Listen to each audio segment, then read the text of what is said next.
তিনটি হেলিকপ্টারের বহর নিয়ে গন্তব্যে ফিরছিলেন ইরানের প্রেসিডেন্ট ইব্রাহিম রাইসি। দুটি হেলিকপ্টার নিরাপদে পৌঁছাতে পারলেও মাঝপথে বিধ্বস্ত হয় রাইসিকে বহন করা হেলিকপ্টারটি।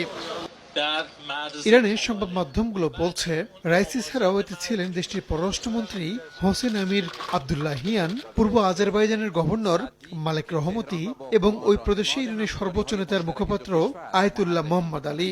অন্যদিকে অপর দুটি হেলিকপ্টারে ছিলেন জ্বালানি মন্ত্রী এবং আবাসন ও পরিবহন মন্ত্রী।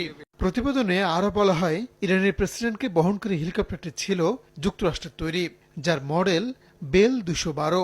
দুই ব্লেডের মাঝারি আকারের হেলিকপ্টারটিতে মোট 15টি আসন রয়েছে। এর মধ্যে পাইলটের জন্য একটি আসন এবং যাত্রীদের জন্য বাকি 14টি আসন। তবে ক্রু এবং সম্ভাব্য নিরাপত্তা কর্মী সহ রাইসিকে বহন করা হেলিকপ্টারটিতে ঠিক কতজন আরোহী ছিলেন তা এখনও স্পষ্ট নয়।